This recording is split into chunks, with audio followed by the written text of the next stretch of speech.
En un mundo saturado por ideas en conflicto con los grandes principios de la palabra de Dios, precisamos de una cosmovisión que mantenga viva la luz de la verdad. Por eso, presentamos Fe y Sociedad, un programa de análisis de temas de actualidad a la luz de la Biblia con los pastores Héctor Delgado y Dauris Contreras.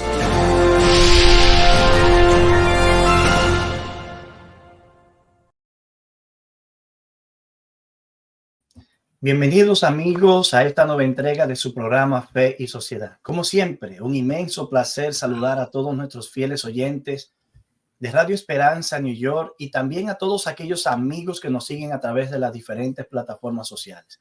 Bienvenido, Pastor Contreras. Gracias, Pastor Delgado. Bienvenido también al programa. Damos gracias a nuestros amigos que nos acompañan en este momento para compartir este programa de hoy de Fe y Sociedad. Apreciamos mucho su sintonía con nosotros y les invitamos a que puedan compartir con otros este programa. Así es que bienvenidos también a nuestro programa de Fe y Sociedad. Bien, en el día de hoy estaremos tratando un programa muy interesante, pero antes de que entremos al programa, vamos a invitar a nuestros amigos oyentes a tener una breve oración. ¿Pueden acompañarnos, Dauris? Seguro. Amante Padre del Cielo, damos gracias en este momento por la oportunidad que nos brindas de presentar este programa, esperando que el contenido de hoy sea de gran edificación y que todo aquel que escucha pueda ser bendecido. Pedimos tu dirección en el nombre de Jesús. Amén. Según la publicidad que estuvimos haciendo y el anuncio que pueden ver en la pantalla, hoy estaremos tratando el tema de la meditación trascendental. ¿Qué es la meditación trascendental? ¿Proporciona algún beneficio al cuerpo, a la salud, este tipo de meditación? Por otro lado, ¿entraña algún peligro la meditación trascendental? ¿Cuál es la diferencia entre la meditación trascendental y la meditación bíblica? Este es el tema que tenemos para hoy. Es un tema interesante, ya que nosotros vemos que mucha gente practica la meditación trascendental. Es evidente, Héctor, que cuando hablamos de meditación puede ser un poco confundible.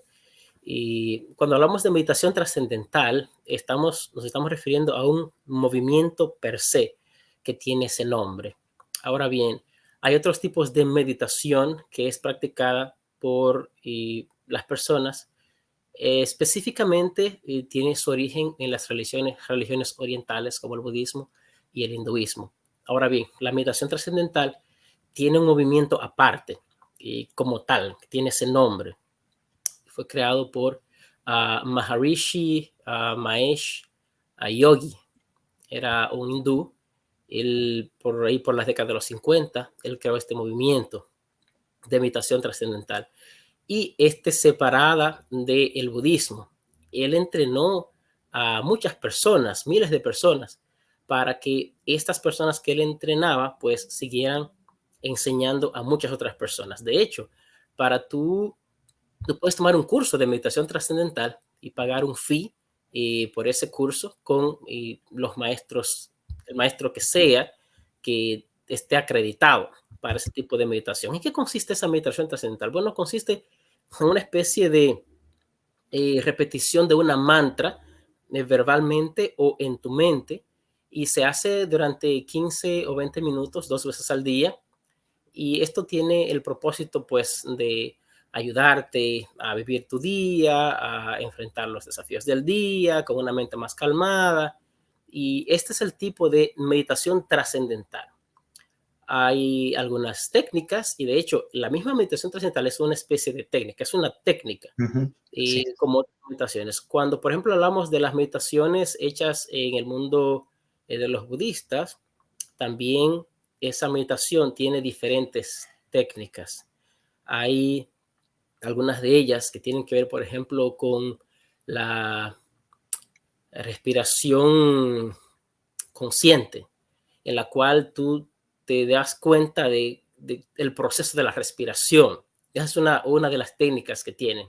Hay otras técnicas también que tienen el propósito de unificar la mente o de disminuir el apego, disminuir el deseo, que al final tienen su propósito respecto de la religión budista, alcanzar el nirvana, que es ya el último estado de conciencia o la iluminación. En el caso de la meditación trascendental, según escribía Maharishi, que fue el creador, quien desarrolló esto de la meditación trascendental, él escribió en su libro del 1963, titulado La ciencia del ser y el arte de vivir. Él escribió allí que el practicante de la meditación trascendental trasciende toda actividad mental y experimenta la fuente del pensamiento, la cual se dice ser el silencio puro, la conciencia pura o ser trascendente, lo cual es la última realidad de la vida. En otras palabras, el propósito de esta meditación trascendental es alcanzar esa experiencia trascendental y que yo en mis palabras pudiera ver como una especie de sustitución del concepto de Dios, porque al final la última realidad de la vida viene a ser el que medita, porque viene a ser un ser trascendental. Es mi perspectiva de lo que puedo observar al final del propósito. Bien. Es evidente que en el occidente es muy común y es bien influenciado, ha tenido mucha influencia esto de la meditación. El yoga, la meditación en las escuelas, en muchos lugares se usa con el propósito de aminorar el estrés y muchas otras razones. Bueno, algunas personas que no tienen propósitos religiosos o espirituales acuden a la meditación trascendental precisamente para contrarrestar los altos niveles de estrés.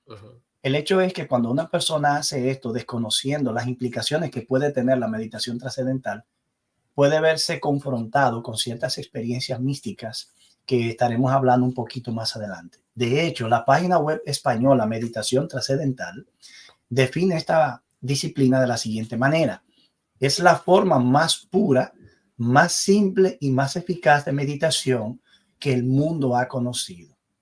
Es la técnica de trascendencia automática para llevar nuestra mente al estado más poderoso y más simple de la conciencia, libre de cualquier control mental o proceso de pensamiento. Lleva a la mente a experimentar de manera natural un estado de descanso al trascender los pensamientos. Pero uno se preguntaría, ¿cuál es el objetivo último? Bueno, si lo vemos como trascender y llegar a ese punto, ¿cuál es el objetivo de llegar a ese punto sin tener ningún pensamiento, sin verse abocado a ningún tipo de reflexión? Si llegar a un punto en el que no haya pensamiento alguno implica tampoco no pretender ningún contacto con ningún ser trascendente, ¿cuáles serían las implicaciones de dejar la mente vacía en ese estado de conciencia? Así que, como se puede ver, Dauri, hay muchas implicaciones detrás de la meditación trascendental.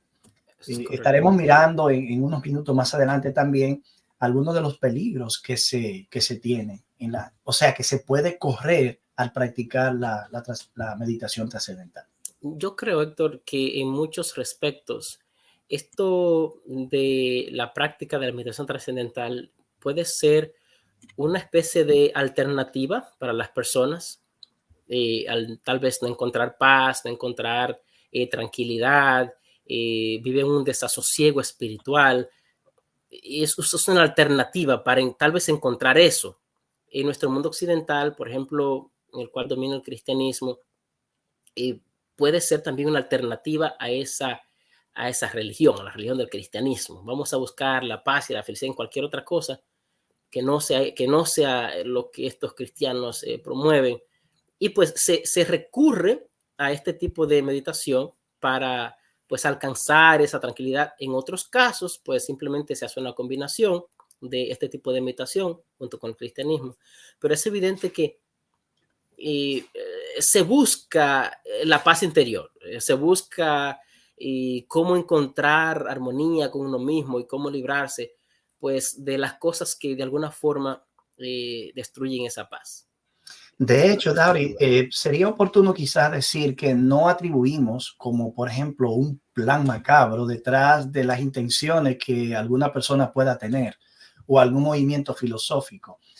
eso no descarta necesariamente la posibilidad de que exista que en la mente de algún ente espiritual superior obvio, no humano, pueda existir un propósito de crear un sustituto de algo que pueda ser una correcta y verdadera meditación. Claro que sí, aunque en última instancia, tal vez consciente o inconscientemente, bueno, conscientemente aquellos, desde el punto de vista de las religiones orientales, pues hay un propósito a buscar. En el caso de budismo e hinduismo, pues alcanzar la iluminación, llegar a tener la iluminación más perfecta. Pero ahora, en el caso del budismo, que es una filosofía no teísta, quizás el objetivo último es diferente.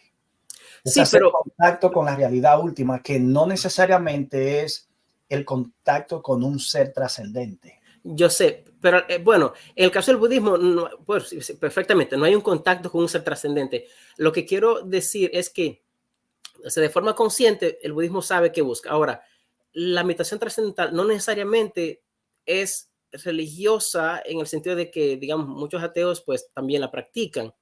Algunos lo ven como un movimiento religioso, otros no lo ven como un movimiento religioso. Pero en última instancia, yo veo algo y es que la solución tú la puedes encontrar en ti mismo. O sea, tú no necesitas ningún ser trascendente, porque al final tú puedes llegar a ser trascendente. O sea, la trascendencia radica en ti, no en un ser externo a ti.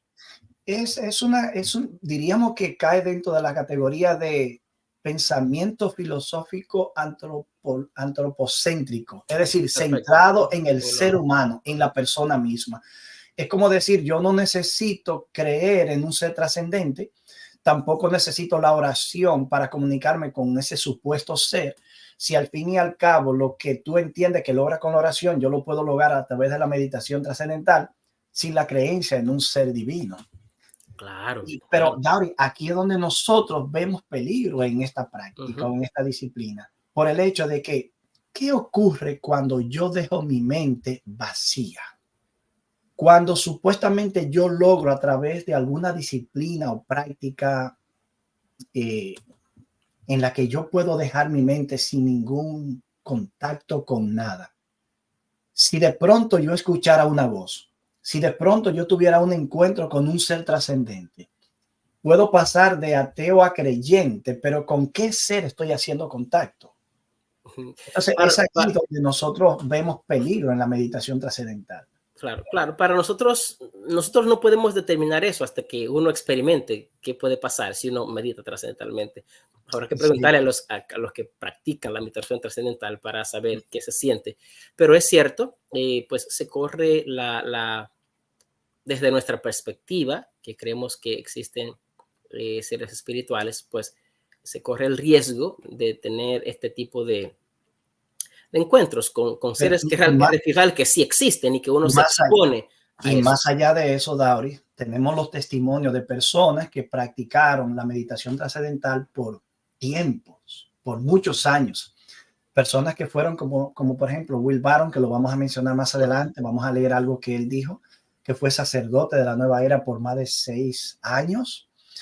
Personas que han estado en el mundo del mundo budista, que la practicaron y que terminaron descubriendo qué tipo de seres eran aquellos con los que estaban haciendo contacto a través de esos procesos de meditación trascendental. Vamos a esta breve pausa e inmediatamente regresamos para considerar los peligros de la meditación trascendental.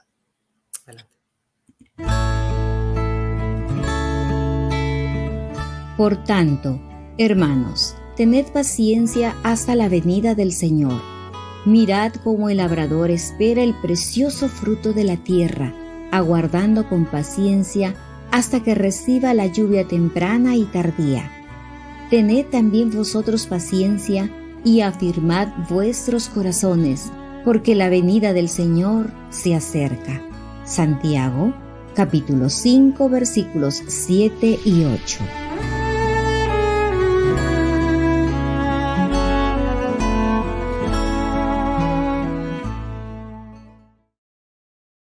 En el programa de hoy estamos estudiando el tema de la meditación trascendental.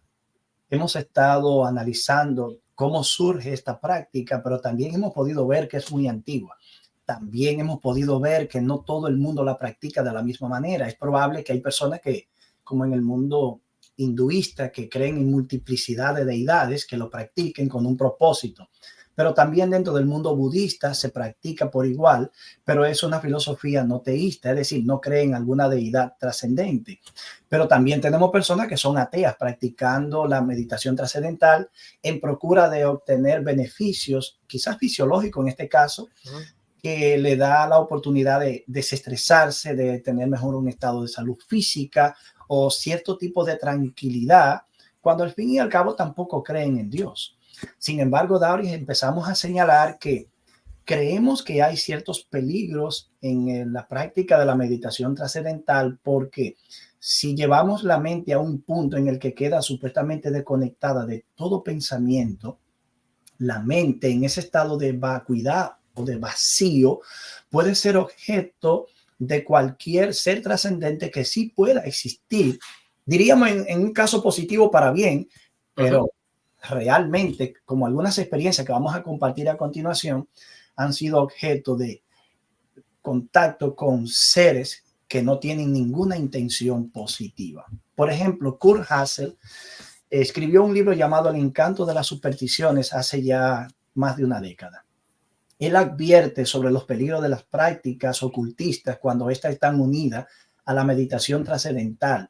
Y según algunos estudios que se han hecho y resultados que se tienen, la meditación trascendental puede producir trastornos mentales, cambios negativos en el carácter, desviaciones sexuales, daños orgánicos. También puede ser objeto a la persona de apariciones, incluso de posesiones demoníacas. ¿Quién está diciendo eso, Héctor? ¿Quién es ese personaje?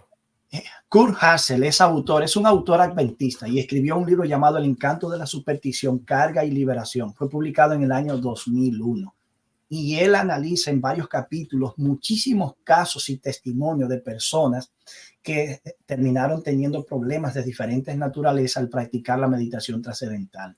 Por ejemplo, él menciona el caso de Rabindranath Maharaj, descendiente de una larga línea de sacerdotes brahmanes, quien terminó entendiendo que los dioses con los que hacía contacto a través de la meditación eran seres demoníacos grotescos, cuyas figuras él pudo contactar, que estaban dibujadas en los templos hindúes, budistas y sintoístas que él conocía. Interesante. Por ejemplo, el Dalai Lama, que es uno de los promotores más importantes de la meditación trascendental y es el principal líder del budismo tibetano, él advierte que los occidentales que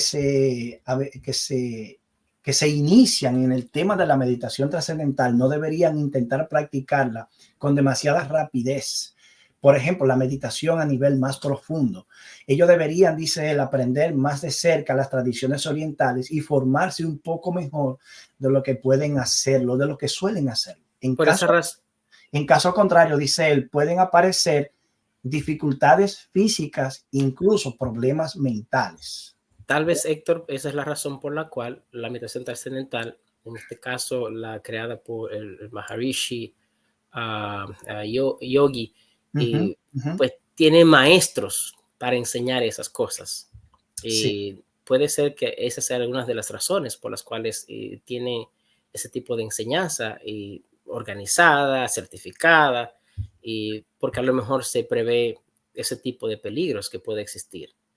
Bien, lo cierto, Dauri, es que aún no se produzca ningún problema o trastorno de los que ya hemos mencionado. Personas que tienen una vida normal y que la practicaron, terminaron teniendo contacto con deidades demoníacas, con seres demoníacos, que incluso algunos terminaron bajo posesiones demoníacas, aunque posteriormente fueron liberados. Sí. Tú conoces a Will Barron, quien escribió un libro en el año 1992, en la década de los 90, que fue muy popular, llamado En las redes de la nueva era. Sí, Will Barron es interesante. Cómo Will Barron encuentra a Dios.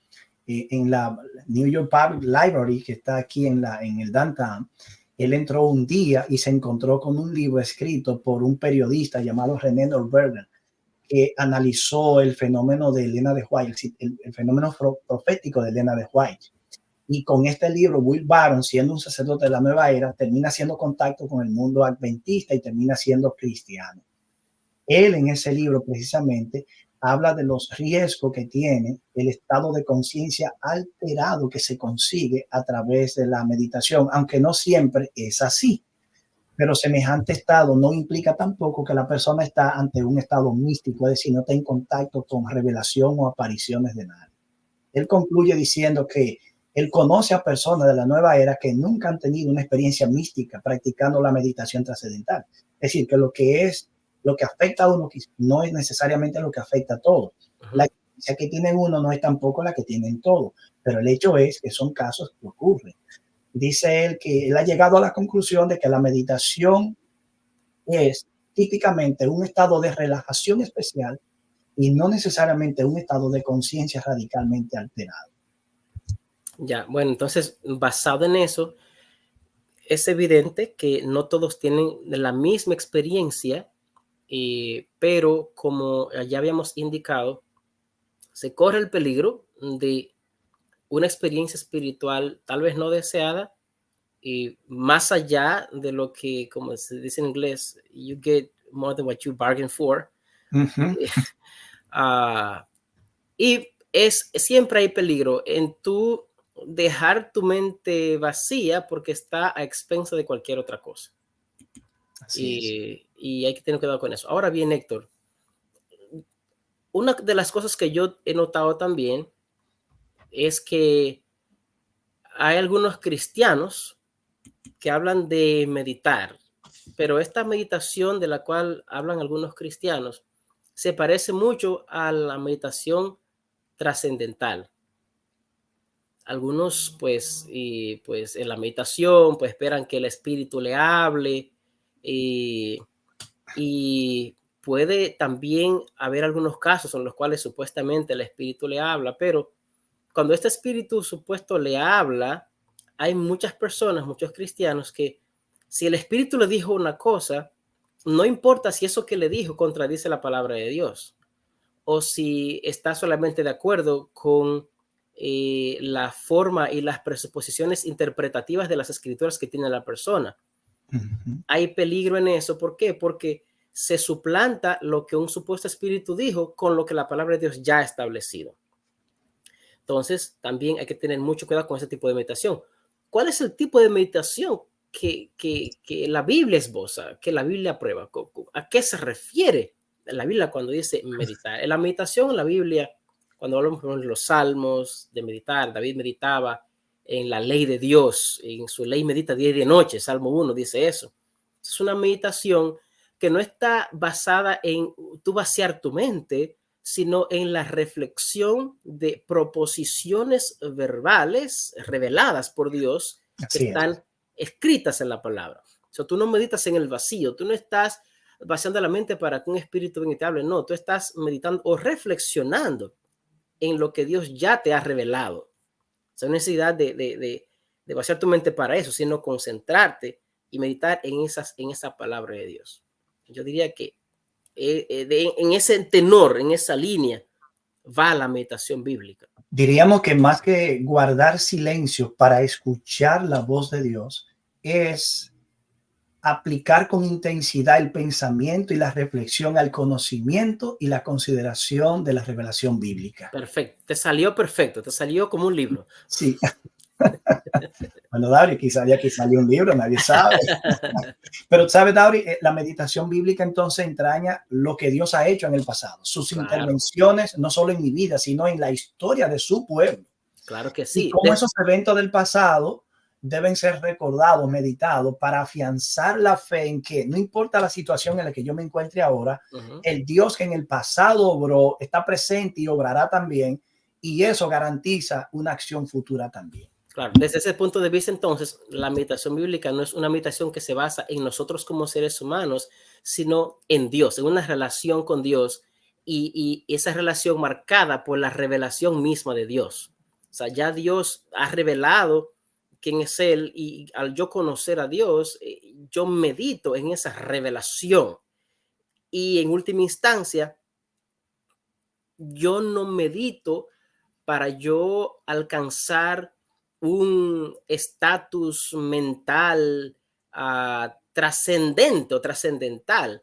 No, yo medito para yo ser más como Dios, para yo cumplir el propósito que Dios tiene para mí, para que a través de esa meditación o de esa reflexión de su palabra, yo pueda internalizar sus principios para yo ser transformado a la imagen de Cristo Jesús. Más que para vaciar mi mente, yo medito para llenar Para más llenar mi mente, perfectamente. para que mi capacidad de razonar se amplifique, se profundice y pueda conectar más vívidamente con las experiencias de nuestro Dios. A mí me llama la atención, Dauri, que en Génesis 24:63 dice que al atardecer Aquí está el texto. Isaac había salido al campo, A meditar. según nuestras versiones tradicionales, a meditar. El laswat es el término hebreo allí que se utiliza, pero dice que luego de estar en esa condición alzó sus ojos y aquí que vio unos camellos que venían, ahí venía ya su esposa. Algunos creen que ese término hebreo podría traducirse mejor como charlar, orar, meditar y dar un paseo. Sin embargo, meditar es la traducción tradicional, que hay que admitir que es un término hebreo oscuro, pero por ejemplo, la Septuaginta, la Vulgata, como algunas versiones modernas, como la nueva versión internacional y otras, mantienen esa traducción de meditar. Esa palabra se cree que proviene de una raíz que está bien documentada, que significa meditar, hablar, quejarse. Así que, dada la pérdida de Isaac y luego que no es casual que se diga que se consoló con su esposa de la pérdida de su madre, indica que Isaac estaba meditando en la pérdida que había tenido y qué deparaba el futuro ahora y qué sería su nueva relación. Pero lo que llega realmente cumple el objetivo.